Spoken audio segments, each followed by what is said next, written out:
पिछली वीडियो में हम ये क्वेश्चन पढ़ रहे थे इसका एसएसटी का, जिसमें 49 क्वेश्चन चल रहा था। इसमें था कि in which type of forest do softwood trees like chir pine and cedar grow. तो यहाँ पर से कौन से टाइप का फॉरेस्ट में इस तरह के पेड़ पाए जाते हैं जो नुकीले इस तरह से होते हैं। तो उसका था कि कॉनिफेरस फॉरेस्ट, जिसमें हम अलग अलग टाइप्स देख रहे थे कि किसका मतलब क्या होता है। तो हम टेम्परेट डेसिडियस फॉरेस्ट के बारे में भी देखेंगे।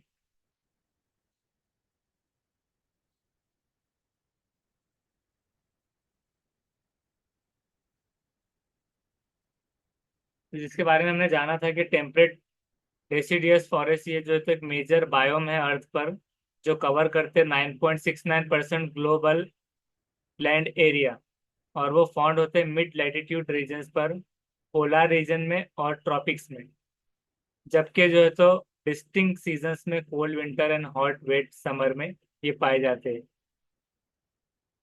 उसी तरह से टेम्परेट डेसिडस फॉरेस्ट जो है तो बायोम्स है, ब्रॉड लीव्स होते हैं उसके, मतलब चौड़े leave trees that shed their leaves in the fall. तो उनका शेड करते हैं वो उनके लीव्स को फॉल में। और these forest are also known as deciduous forest because the trees have flat and wide leaves, क्योंकि उसके चौड़े पत्ते होते हैं और बड़े। इस वजह से। और टेम्परेट डेसिडियस फॉरेस्ट जो है तो यूजुअली लोकेटेड होते हैं अर्थ के मिड लेटीट्यूड्स में, ट्रॉपिक्स और आर्किड्स में। तो यहाँ पर उसकी हम कुछ इमेज देखेंगे।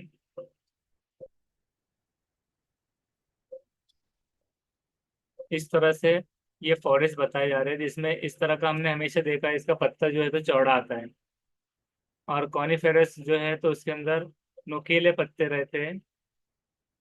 तो ये उसमें फर्क है, इस तरह से पत्ते होते हैं temperate deciduous forest.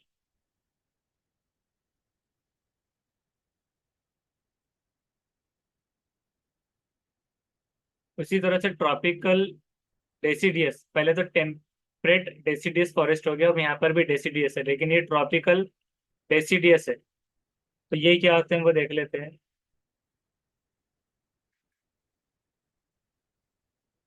Tropical deciduous forest, यहाँ पर ये लिखा है, थोड़े से सिमिलर ही दिख रहे हैं, तो इसकी डेफिनेशन पढ़ते हैं। ट्रॉपिकल डेसिडियस फॉरेस्ट को कहा जाता है मॉनसून फॉरेस्ट। मॉनसून के हिसाब से are forest that are characterised by the trees that shed their leaves during the dry season. तो ये भी एक उसी की किस्म है। हेवी रेनफॉल जहाँ पर होता है वहां पर वो आता है, followed by a mark dry season, वहां पर ही आते हैं। उसकी और जो डेफिनेशन हम निकालने की कोशिश करेंगे तो उसके ऊपर काफी चीजें हमें मिल जाएंगी।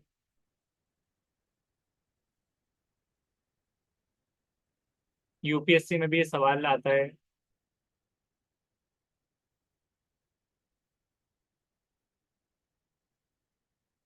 ये उसकी सारी मालूमात है। मॉडरेट क्लाइमेट में होता है, डिस्टिंक्ट सीजन्स में ही ट्रीज शेड करते हैं लीव्स को एनुअली, और फाउंड होते हैं वेरियस पार्ट्स ऑफ वर्ल्ड में।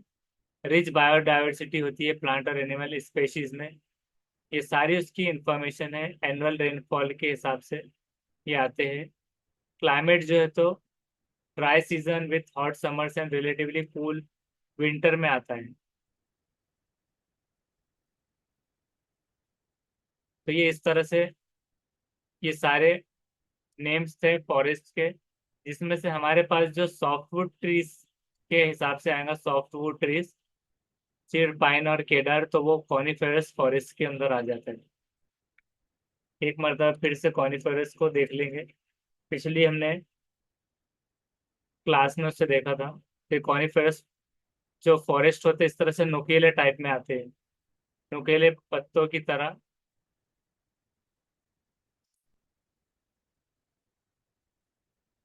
जिसमें कोन बियरिंग ट्रीज होते हैं, जिसको कॉनिफर्स कहा जाता है, फाउंड होते हैं कोल्डर क्लाइमेट्स में, सर्द सीजन, सर्द मौसम और सर्द जगहों पर क्लाइमेट्स में पाए जाएंगे। जैसे कश्मीर वगैरह हम देखते हैं तो उसमें तकरीबन इस तरह के दिखाई देते हैं। उसी तरह।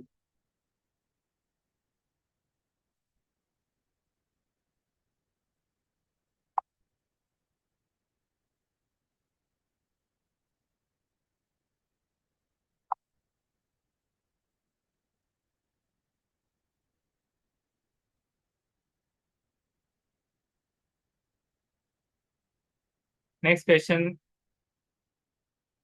51, 50 वाला। रीड करना स्टेटमेंट्स को और सेलेक्ट करना करेक्ट ऑप्शंस। तो पहला है कि assertion there is a close relationship between the height of land and the character of vegetation. ये बहुत ज्यादा क्लोज रिलेशनशिप होती है हाइट ऑफ लैंड और कैरेक्टर ऑफ वेजिटेशन की। और रीजन ये है कि the growth of vegetation depends on slope and thickness of soil. ये क्या कहा जा रहा है कि स्थल की ऊंचाई एवं वनस्पति की विशेषताएं एक दूसरे से संबंधित है, और ये वनस्पति की वृद्धि, ढाल एवं मिट्टी की परत की मोटाई पर निर्भर करता है। तो क्या कहा जा रहा है, फिर से सवाल समझ लीजिए जी। राइट है बोथ। सवाल फिर से पढ़ते, there is a close relationship between height of land and the character of vegetation, और रीजन है कि the growth of vegetation depends on slope and thickness of soil. स्थल की ऊंचाई एवं वनस्पति की विशेषता एक दूसरे से संबंधित है, और वनस्पति की वृद्धि, ढाल एवं मिट्टी की परत की मोटाई पर निर्भर करती है। क्या दोनों सही है? सी, चेक करते हैं उसको। उसका है सेकंड। ए, दोनों भी सही है, लेकिन आर जो है तो सही व्याख्या नहीं करता, मतलब इंडिपेंडेंटली सही है। स्थल की ऊंचाई और वनस्पति की विशेषताएं एक दूसरे से संबंधित है, ये एक अलग स्टेटमेंट हो गया सही। और दूसरा, हालांकि इसमें वनस्पति आया था दो जगह पर नाम, उससे ऐसा लगता है कि दोनों सिमिलर हो जाएंगे, लेकिन ये अलग बात हो रही है कि वनस्पति की वृद्धि। हाँ, जैसे ग्रोथ एंड डेवलपमेंट हम पढ़ते हैं कि वृद्धि, विकास, तो वैसे ग्रोथ की ढाल एवं मिट्टी की परत की मोटाई पर निर्भर करती है, तो ये वनस्पति के ताल्लुक से है। और स्थल की ऊंचाई, तो इस हिसाब से दोनों हो गई अलग बातें, और इंडिपेंडेंटली दोनों सही है। उसके बाद नेक्स्ट है 51। Match the following about movement of water on ocean surface and choose the correct option. के वाटर ओशन सरफेस पर कितना है और चूज करना है correct option. Old ocean currents जो होते हैं उसमें क्या है, tides, waves, warm ocean currents, ये चार चीजों के ताल्लुक से बताया जा रहा है, जिसके आपको सही जोड़ियां लगाना है। Alternate rise and fall of water on ocean surface, ये बढ़ोतरी और गिरना वाटर का ओशन सरफेस पर, या rhythmic rise and fall of ocean water twice in a day, एक राइमिक फॉर्म में, या फिर originated near the equator, equator के नजदीक नजदीक में carry water from polar to tropical latitudes. तो अब इसमें हम देखते हैं इसको हिंदी में। तो हिंदी में यह है, देखिए, ठंडी महासागरीय धाराएं, ज्वार भाटा, तरंगे और गर्म महासागरीय धाराएं। तो ये किससे जुड़ते हैं? महासागरीय सतह पर एकांतर नियम से जल का उठना, मतलब पानी का जल का उठना एवं गिरना, और दिन में दो बार नियम से महासागरीय जल का उठना एवं गिरना भूमध्य रेखा के निकट उत्पन्न होती है, और ध्रुवों से उष्ण कटिबंधीय अक्षांशों की ओर प्रवाहित होती है। ज्वार भाटा का पहला हो सकता है। अगर वैसा है तो बी का एक सिर्फ एक में है, तो क्या पहला ऑप्शन सही हो जाएगा?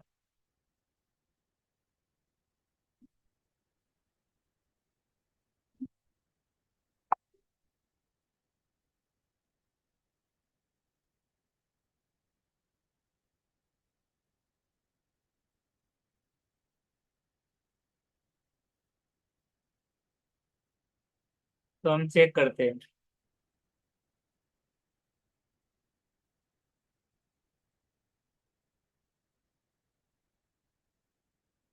तो 51 का है फोर्थ वन, आंसर फोर्थ, जो कि है ए का फोर्थ।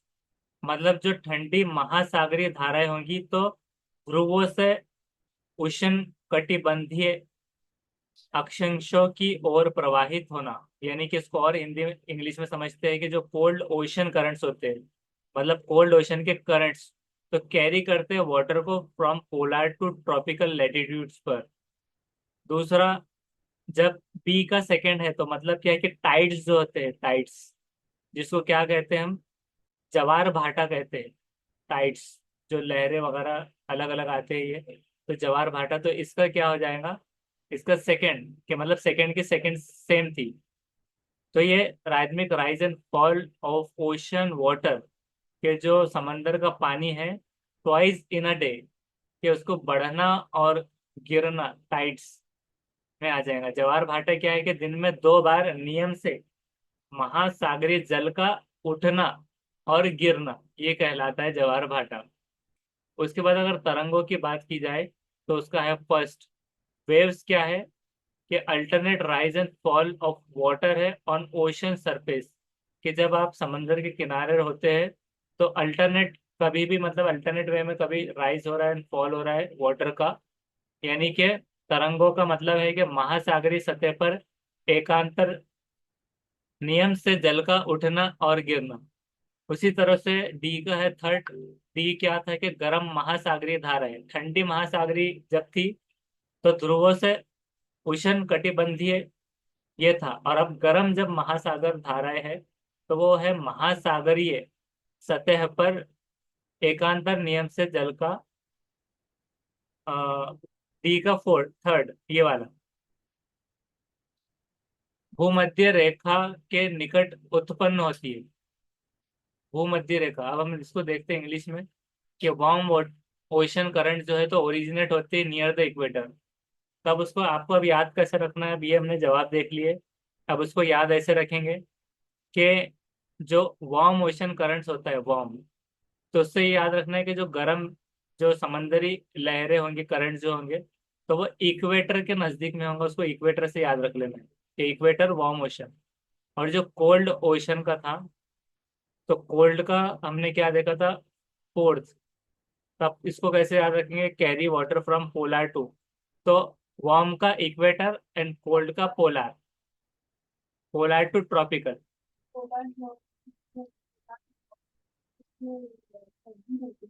हाँ सर्दी रहती पोलर पर, पोलर रीजन में, तो उस वजह से उसको याद रख लेना है कोल्ड से।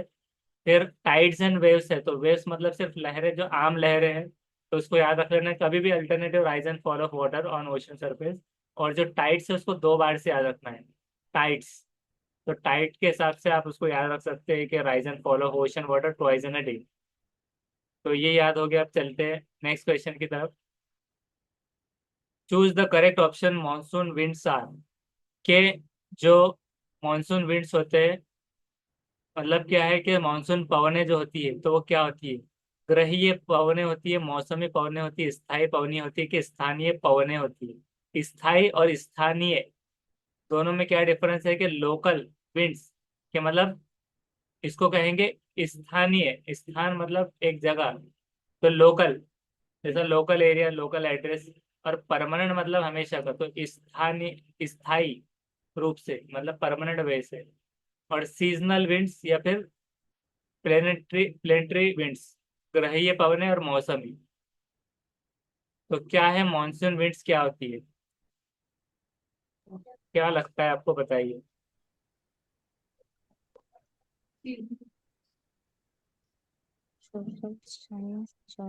इसके सिग्नल हो रही। उसका है सेकंड, सीजनल विंड्स सही जवाब है। सीजनल विंड्स, तो मानसून सीजन जैसे हम कहते हैं मानसून सीजन आ रहा है तो उसे याद रख लेना कि monsoon winds are seasonal winds, इस तरह से।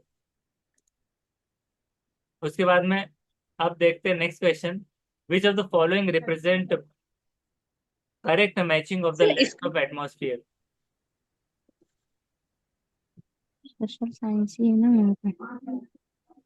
इसमें से कौन सा रिप्रेजेंट करता है करेक्ट मैचिंग एटमॉस्फेयर का। अब देखिए ये पूरे एटमॉस्फेयर के लेयर्स के बारे में है, exosphere, troposphere, stratosphere, thermosphere. Therm मतलब हीट होता है, ये हमको पता है। अब देखिए इसमें है आगे कि layer helps in radio transmission, upper most layer of atmosphere, या फिर lower most layer of atmosphere layer contain ozone gas. तो क्या किसी को, हाँ इसको अगर एक बार हिंदी में देख लेंगे कि बाहरी बहिर हाँ बहिर्मंडल एक है, और क्षोभ मंडल, और समताप मंडल, और फिर बाहरी मंडल। रेडियो तरंगों के प्रसारण में सहायक सबसे ऊपर की परत, सबसे नीचे की परत, इस परत में ओजोन गैस है। ओजोन किस में है वो आपको याद है क्या?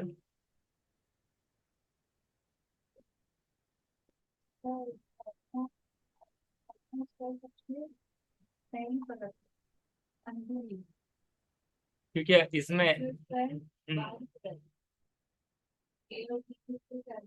एक्सो बाहरी, अगर एक्सो अपर मोस्ट लेयर मतलब, अगर एक का अगर सेकंड है तो सेकंड यहाँ पर है फोर्थ के अपर मोस्ट लेयर। तो एक्सो अगर ये है, और दूसरा कौन सा बताया आपने? थर्मोस्फेयर कौन सी है?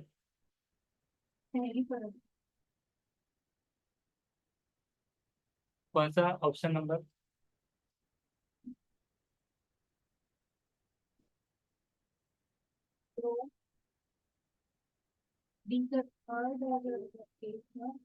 Lower most.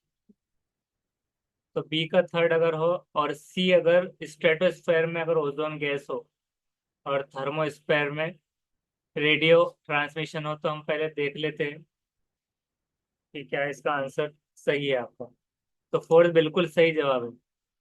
तो एक भी मिल गया तो बाकी में आसानी रहती। तब हमको इसको अच्छे से याद रखना है कि सबसे पहले ओजोन को याद रख लेना है, ओजोन लेयर। ओजोन गैस जिसमें होती है, layer that contains ozone gas, मतलब ओजोन लेयर की बात नहीं हो रही है बल्कि गैस की बात हो रही है। तो ओजोन गैस जहाँ पर होती है तो वो होती है स्ट्रेटोस्फेयर में। तो स्ट्रेटोस्फेयर जिसको हम कहेंगे समताप मंडल, जिसमें इस परत में ओजोन गैस है। सही जवाब। उसके बाद एक्सोस्फेयर, जैसे आपने अच्छा अंदाजा लगाया था कि एक्सो मीन्स अपर मोस्ट में, ऐसे आ जाए कि upper most layer of atmosphere, जिसको हम कह सकते हैं कि हाँ बहिर्मंडल। तो सबसे ऊपर की परत बहिर्मंडल। उसके बाद में ट्रोपोस्फेयर जो था, ट्रोपोस्फेयर वो हो जा रही है कौन सी? Lowermost. लोअर मोस्ट जिसको हम क्या कह रहे हैं? ट्रोपोस्फेयर मतलब क्षोभ मंडल। तो ये सबसे नीचे की परत, और बाहर मंडल या फिर थर्मोस्फेयर, तो उसको रेडियो से याद रख लेना है कि layer helps in radio transmission. Therm means heat, और थर्मोस्फेयर में रेडियो को रख लीजिए दिमाग में, और ओजोन के लिए स्ट्रेटोस्फेयर। तो दो चीज तो हो गई। ट्रोपो को लोअर में रख दीजिए, और एक्सो को अपर मोस्ट में। तो बिल्कुल सही जवाब। अ, अब देखते हैं नेक्स्ट सर, क्वेश्चन। जी, ये स्क्रीन शेयर। स्क्रीन शेयर हो रही है। यस। हाँ दिखाई दे रही ना? आप क्या पूछ रहे थे?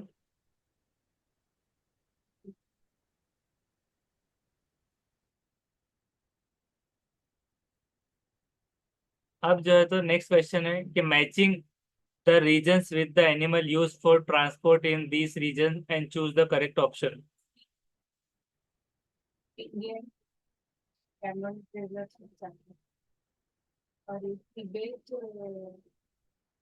ये रीजन जो है, एनिमल्स यूज जो होते हैं ट्रांसपोर्ट करने के लिए रीजन में, उसको हम हिंदी में देखेंगे कि क्षेत्रों एवं क्षेत्रों में प्रवाहन के लिए उपयोगी होने वाले पशुओं का एक समूह सुमेल कीजिए तथा सही विकल्प का चयन करना। तब क्या है कि एंडीज पर्वत, तिब्बत, भारतीय मरुस्थल, और भारतीय पहाड़, याक, लामा, खच्चर और गधे, ऊंट और बैल, ये ऑप्शन है। तो एंडीज माउंटेन, तिब्बत, और इंडियन डेजर्ट, इंडियन हिल्स, इसमें से कोई एक याद है कि अगर माउंटेन है तो माउंटेन पे कौन चढ़ सकता है? इंडियन डेजर्ट में कैमल आते हैं, कैमल्स एंड बुलॉक्स। और इंडियन हिल अगर है, पहाड़, क्योंकि रेगिस्तान के हिसाब से तो कैमल हो गया, और अगर हिल है तो म्यूल्स एंड डोंकीज आना चाहिए फिर। या फिर ऐसा भी हो सकता है कि हिल्स पर जो लामास होते हैं, तो लामा मतलब ऊंचाई पे रहता है, ऐसा भी हो सकता है। या फिर ऐसा भी हो सकता है कि ठंडी के हिसाब से याक, तिब्बत में, तिब्बत में याक। तो अगर इसका अगर हमारा अंदाजा जा रहा है तो एंडीज माउंटेन में आपने क्या कहा था? इंडियन डेजर्ट में सी का ए, तो सी का फर्स्ट, ये फर्स्ट में मिल रहा है, तो अगर सी का फर्स्ट है और डी का टू है, इंडियन म्यूल्स एंड डोंकीज, खच्चर और गधे, हाँ तो ये सही हो सकता है। और बी का तिब्बत का याक, ठंडी के हिसाब से, और माउंटेन के हिसाब से लामास, क्योंकि वो हाइट जो होती है, तो ये उतनी ऊंचाई पर मतलब उतना सांस ले सकते हैं, ऑक्सीजन वगैरह वो सारी चीजें होती है उसका। तो हम देखते हैं क्या 54 का वन सही है। तो 54 का वन बिल्कुल सही जवाब है। तो इसको याद कर लीजिए, एंडीज माउंटेन, याक्स, हाँ Tibet llamas, Indian desert camel and bullocks, and Indian hills mules and donkeys. Next देखते हैं question, study the given statements and choose the correct option. इस स्टेटमेंट्स को देखना है और करेक्ट ऑप्शन को चूज करना है। असर्शन है कि यूटिलिटी और usability is what makes an object और सब्सटेंस अ रिसोर्स। और रीजन है कि some resources have economic value, some do not have economic value. तो कहा क्या जा रहा है, पहले उसको हिंदी में समझेंगे। कि दिए गए कथनों का अध्ययन करना है और सही विकल्प का चयन करना है। पहला है कि एक वस्तु की उपयोगिता अथवा प्रयोज्यता उसे एक संसाधन बनाती है। और दूसरा है कि कुछ संसाधनों का आर्थिक मूल्य होता है और कुछ का नहीं होता। मतलब जो रिसोर्सेस होते हैं, संसाधन उसे कहा गया, सहूलियात जो मुहैया होती है, उसकी कुछ एक आर्थिक मूल्य होती है, मतलब पैसों में तुलना की जा सकती है, कुछ की नहीं होती। और एक वस्तु की जो उपयोगिता होती है, इस्तेमाल, और उसी तरह से प्रयोज्यता, यानी कि यूजेबिलिटी, उसको इस्तेमाल में लाना, वो क्या होता है, एक संसाधन बनाता है, उसका रिसोर्स बन जाता है। तो क्या रहेगा जवाब? और ऑनलाइन से कोई इस साइड के ऑप्शन थे। तो 55 का है वन, के दोनों सही है और आर एक ही सही व्याख्या करता है। तो दोनों एक दूसरे से रिलेटेड भी है, यूटिलिटी और यूजेबिलिटी। मतलब यूटिलिटी बिल आता है हमारे पास, तो वो क्या होता है, एनर्जी बिल जैसे कि, तो आपने इलेक्ट्रिसिटी यूज की है तो उसका आप, तो यूजेबिलिटी हो गई। ये क्या कर रही है कि ऑब्जेक्ट को या सब्सटेंस को एक रिसोर्स बना रही है, मतलब हमारे लिए क्या है, संसाधन है एक बिजली, सपोज उसकी मिसाल ले ली जाए। और some resources have economic value, कुछ रिसोर्सेज ऐसे भी होते हैं जिनकी इकोनॉमिक वैल्यू है कि पैसों में तुलना है, जैसे कि बिजली है उसकी तुलना है। लेकिन कुछ ऐसे रिसोर्सेज भी है जो हमारे इस्तेमाल में तो आते हैं यूज में, लेकिन उसकी एक इकोनॉमिक वैल्यू नहीं होती। जैसे अगर आप पानी की बोतल से पानी पी लिया 20 रुपए की लाकर, तब उसकी वैल्यू उतनी नहीं रह पाई, एक वो ले सकते हैं। या बहुत कम, मतलब उसको अ, मतलब कबाड़ वाला भी ज्यादा उसको मना कर देंगे लेने, ऐसे चीजें। तो कुछ रिसोर्सेज की नहीं हो सकती, तो दोनों सही है और ए आर की व्याख्या करता है। तो सही जवाब है।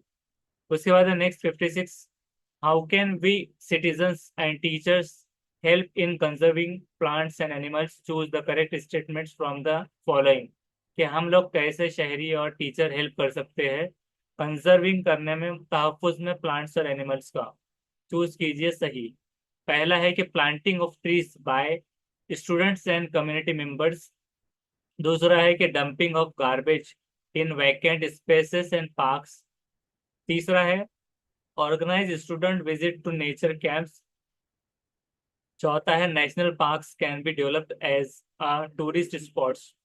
तो इसको हिंदी में पढ़ेंगे फिर से हम, नागरिकों एवं शिक्षकों को तौर पर पौधे एवं जंतुओं को संरक्षित करने में कैसे सहायता कर सकते हैं। शिक्षार्थियों एवं समुदायों सदस्यों द्वारा वृक्षारोपण उद्यानों एवं रिक्त स्थानों में कूड़ा डालना, प्राकृतिक कैंपों पर शिक्षार्थियों की यात्रा का आयोजन करना, और डी है कि राष्ट्रीय उद्यानों को पर्यटक स्थलों की तरह विकसित किया जा सकना। ABC, ACD, BCD या AB एंड डी?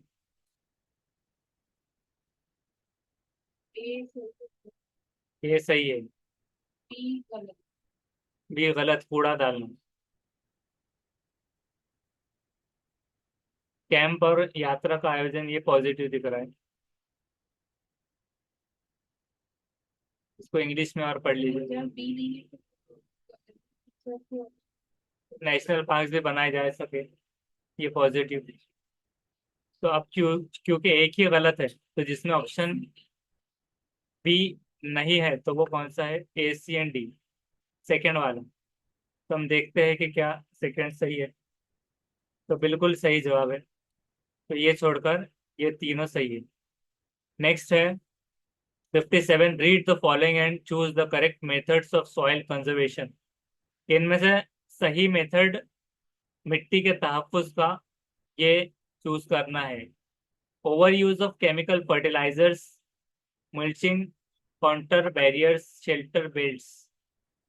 तो इसमें से क्या है कि मिट्टी के संरक्षण की सही पद्धति का चयन करना, कि रासायनिक उर्वरकों का अत्यधिक उपयोग, मलच बनाना, या फिर समोच्च रेखीय रोधिकाएं, या फिर रक्षक मेखलाए।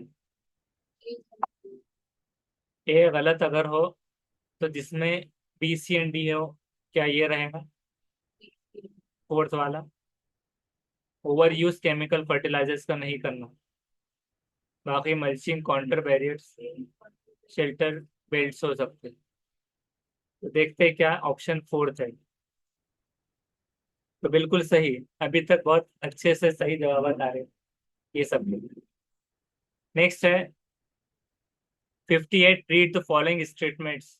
स्टेटमेंट वन है कि there is considerable socio cultural diversity in India. Second है स्टेटमेंट के diversity necessarily lead to equal opportunity.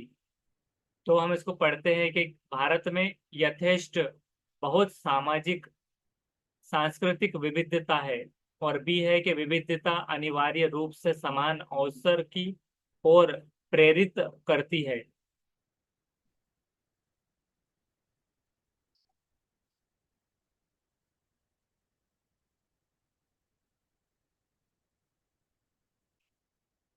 ये सही लग रहा है।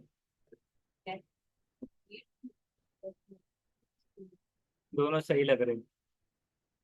तो देखते हैं 58 का।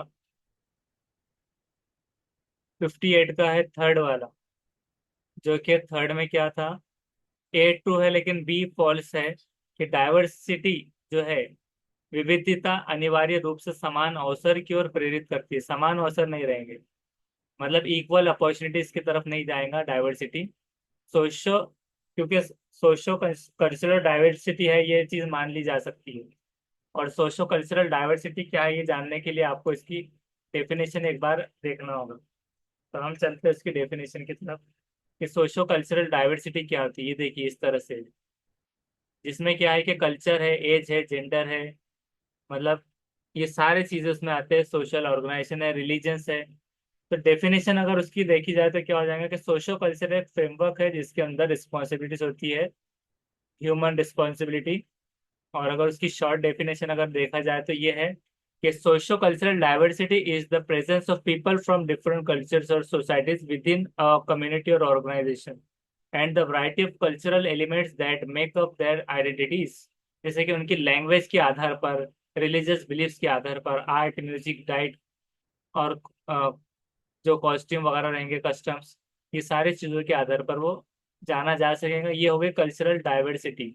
तो क्या है कि considerable socio cultural diversity India, ये चीज़ सही हो गई। लेकिन diversity necessary lead to equal opportunity, क्योंकि हाँ, हर एक को समान अवसर नहीं प्रोवाइड करती। किसको लिंग्विस्टिक माइनॉरिटी में आता है, जैसे कि हम देखते हैं कि लिंग्विस्टिक माइनॉरिटी उर्दू वगैरह कुछ भाषाओं को है, फिर उसी तरह से समानताएं डायरेक्टली नहीं रहेंगी। तो इस वजह से ये नहीं रहेगा।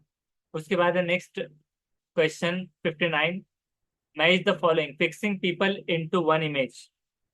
तो उसको क्या कहते हैं कि एक इमेज में लोगों को क्या करना, फिक्स कर लेना। दूसरा है, ये क्या हो गया, स्टेरियोटाइप हो सकता है। उसके बाद देखते हैं कि judging other people negatively, treating someone less fairly than others, practising purity and pollution. तो ये सब क्या है,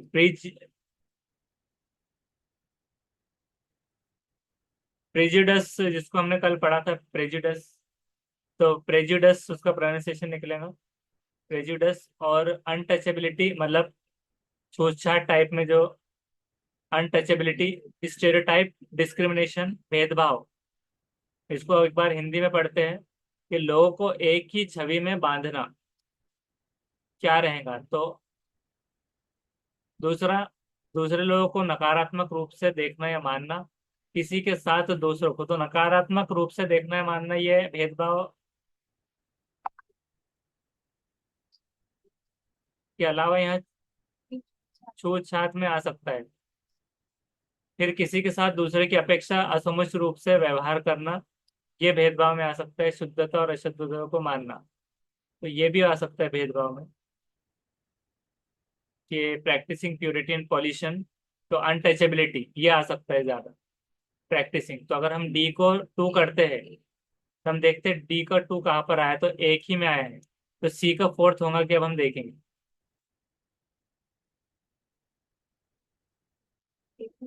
अगर ये सही हो जाए तो सी का क्या फोर्थ है, ट्रीटिंग समवन।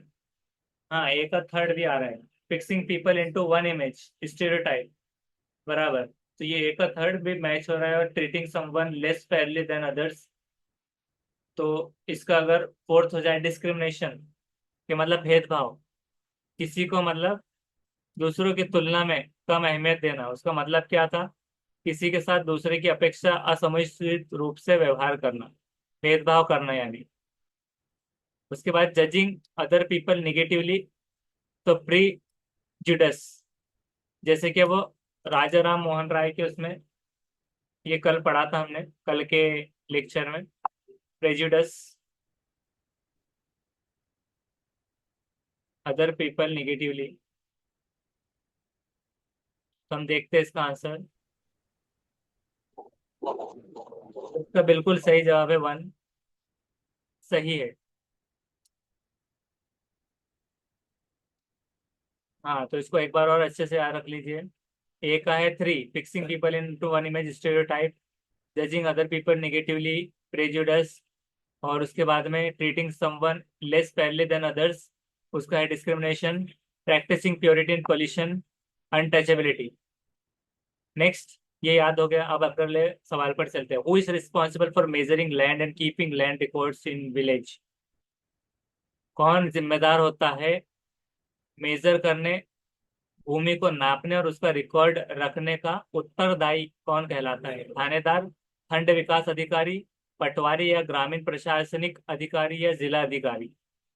कौन होता है, district collector, patwari, village administrative officer, block development officer या स्टेशन हाउस ऑफिसर। फोर्थ हो सकता है डिस्ट्रिक्ट कलेक्टर, पटवारी भी हो सकता है। ऑनलाइन से कोई जवाब।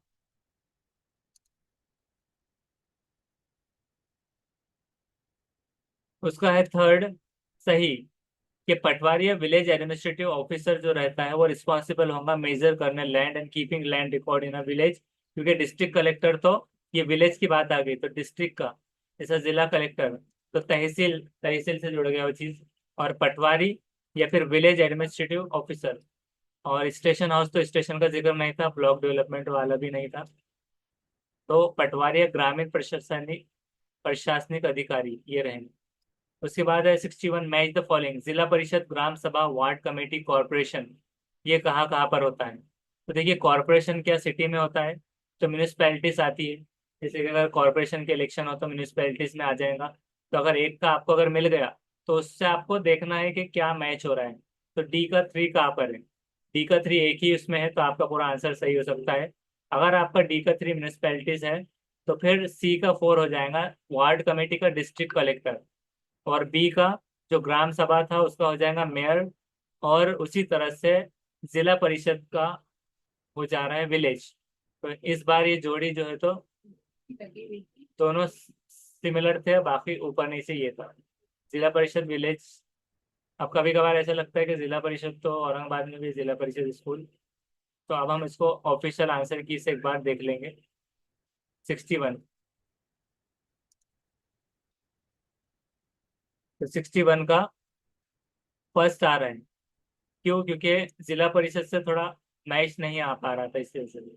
तब हम देखते हैं जिला परिषद का डिस्ट्रिक्ट कलेक्टर है, और पी का फिर ग्राम सभा का हो जाएगा विलेज, ग्राम सभा विलेज में हो जाएंगी। और सी क्या, वार्ड कमेटी, तो वो म्यूनिसपैलिटीज का आ जा रहा है। और डी का कॉरपोरेशन का मेयर। हाँ, तो इसको घुमा के क्वेश्चन था कि कॉरपोरेशन का जो मेन पर्सन रहता है तो उसको मेयर कहलाते हैं, मेयर। और वार्ड कमेटी होती है म्यूनिसपैलिटीज की, वार्ड्स बने होते हैं। थोड़ा कंफ्यूज करके घुमाया हुआ था क्वेश्चन वार्ड कमेटीज और कॉरपोरेशन में, उस हिसाब से। हालांकि कॉरपोरेशन के उसके होते हैं, बट तो उस हिसाब से कॉरपोरेशन जो है तो इस तरह से ही आ जाएगा। मिसाल के तौर पे जिला परिषद का क्या हो गया, डिस्ट्रिक्ट कलेक्टर्स, तो ZP डिस्ट्रिक्ट कलेक्टर याद रख लेना है। उसके बाद बी का ग्राम सभा का विलेज, ग्राम सभा जो है तो विलेज, विलेजेस में होते हैं। और जो सी है वार्ड कमेटी, उसका म्यूनिसपैलिटीज होंगी, सब वार्ड, आपका जोन कौन सा है, वार्ड क्या है नंबर, उस हिसाब से कमेटी में कंफ्यूजन कर देते स्टूडेंट्स। उसके बाद डी का कॉरपोरेशन का एक मेयर होता है, उस हिसाब से जवाब था।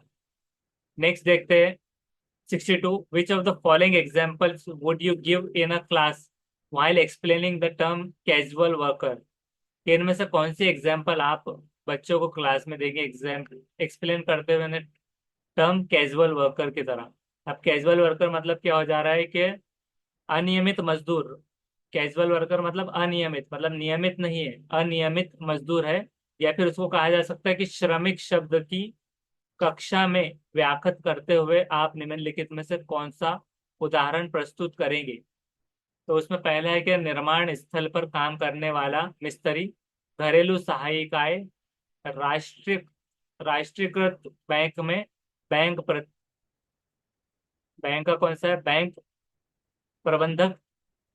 तो उसको इंग्लिश में अगर देखा जाए तो mason working at a constructive site, जो मिस्त्री है। डोमेस्टिक मेड्स या bank manager in nationalise bank, अनियमित अधिकारी। तो अनियमित क्या मिस्त्री हो जाएगा या डोमेस्टिक मेड हो जाएंगे, डोमेस्टिक मेड्स। हाँ, लेकिन अनियमित मजदूर है। नियमित मतलब एक नियम के हिसाब से, और कैजुअल उसको अगर हम और थोड़ा उर्दू में निकाले कैजुअल वर्कर को,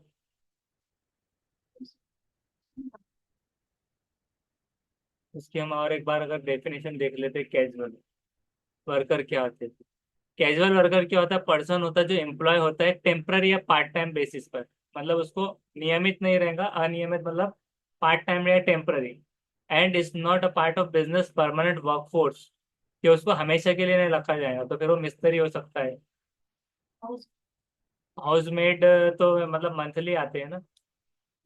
casual worker are often hired when needed, जब जरूरत हो जब उन्हें हायर कर सकते हैं। मे नॉट, हाँ, मे वर्क ऑन फ्लेक्सिबल और इरेगुलर बेसिस।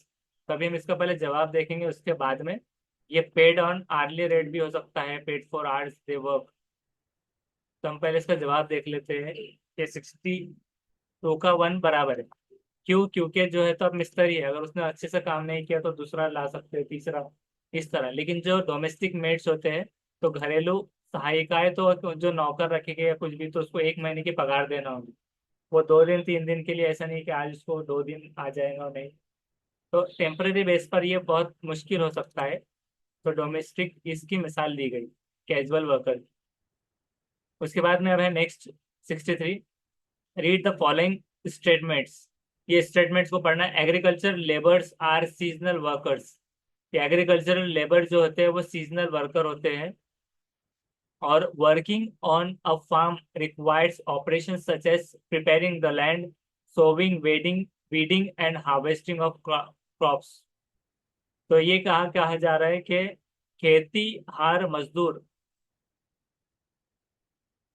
तो श्रोतनिष्ठ मतलब सीजनल श्रमिक होते हैं।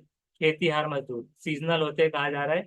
और दूसरा है कि खेती में कई तरह के काम होते हैं, जैसे कि खेत तैयार करना, और रोपाई, बुनाई, बुआई और निराई और फसलों की कटाई। एक हिसाब से तो ये तो होते ही है। सेकेंड, ये तो होते ही है। और एग्रीकल्चरल लेबर सीजनल वर्कर, तो इस सीजन के हिसाब से काम करते हैं, कि जैसे कि अगर बारिश में ही काम करेंगे इसमें, ये उनका सीजन रहेगा। तो फर्स्ट नहीं हो सकता है क्या, या हो भी सकता है, क्योंकि क्रॉप्स के तो सीजन होते हैं, ये बात तो है। लेकिन ये इसमें लेबर्स के पूछा गया। हाँ, लेकिन अब एग्रीकल्चर लेबर्स की बात की गई, तो हम देखते हैं। तो उसका फर्स्ट है कि दोनों भी सही है, और आर करेक्ट एक्सप्लेनेशन है एक का, मतलब दोनों भी सही हो जाएंगे। तो जैसे कि अब सीजन आ गया, और बारिश नहीं हुई तो किसानों ने खुदकुशी कर ली, तो मतलब उनको सीजन नहीं मिला, तो वो खुदकुशी पे मजबूर हो गए। तो उस हिसाब से हम उसको दिमाग में रख सकते हैं।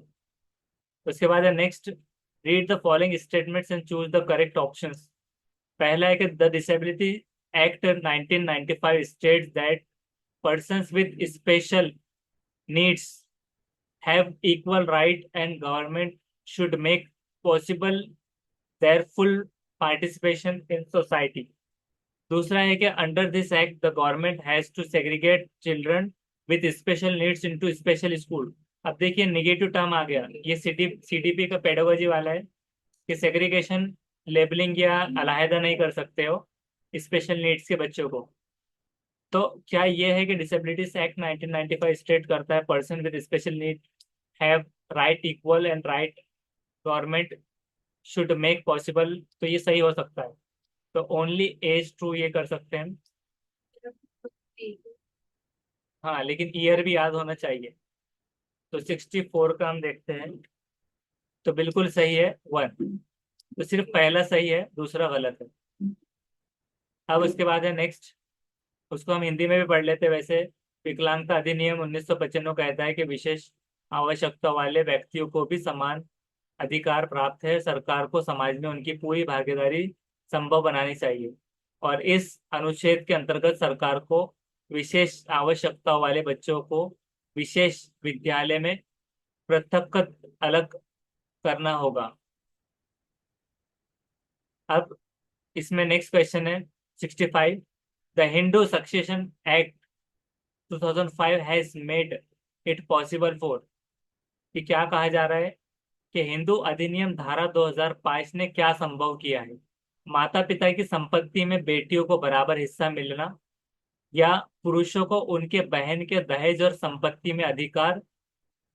क्या आदमियों को उनके बहन के दहेज और संपत्ति में अधिकार का कह सकता है क्या, ये गलत दिख रहा है।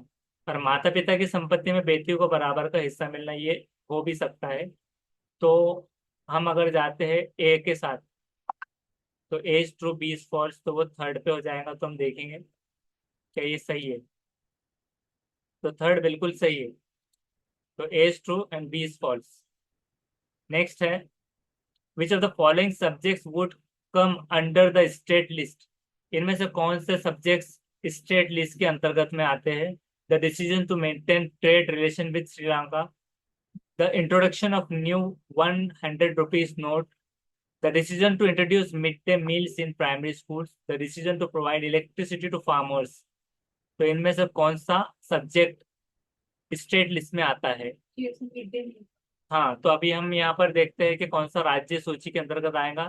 श्रीलंका के साथ व्यापार संबंधों को बनाए रखने का निर्णय, नए 100 रुपए का नोट जारी रखना, राज्य सूची के अंतर्गत। प्रारंभिक स्कूलों विद्यालयों में मध्य भोजन योजना का लागू करने का निर्णय, किसानों को बिजली या विद्युत उपलब्ध कराने का निर्णय। तो कौन सा हो सकता है बता रहे हैं आप, सी या डी। तो देखते हैं, तो सी बिल्कुल सही जवाब है। तो सी क्या था, इंट्रोड्यूस मिड डे मील वाला प्राइमरी स्कूल्स में, तो ये किसके अंतर्गत आता है, स्टेट के।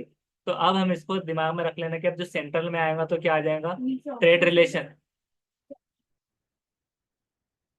ऑप्शन हाँ और है, सी एंड डी वाला, लास्ट के दोनों। तो सी एंड डी वाला बराबर। तो रिलेशनशिप विथ श्रीलंका ये सेंट्रल के अंदर आ जाएगा, और 100 का रूल जैसे कि आरबीआई जो करता है सेंट्रल से होता है। और उसके बाद ये मिड डे मील का ये स्टेट के अंतर्गत में है, और इलेक्ट्रिसिटी फार्मर्स को प्रोवाइड करना है स्टेट के अंतर्गत, पावर हाउसेस वगैरह का। उसी तरह से 1 ही मिनट बचा है अभी ऑनलाइन मीटिंग का, तो ये लास्ट क्वेश्चन है, इसको देखते हैं। If a person is denied medical treatment in hospital, it is clear violation of which right. एक पर्सन को अगर डिनाई कर दिया गया मेडिकल ट्रीटमेंट हॉस्पिटल में, तो क्लियर वायलेशन किस राइट का है?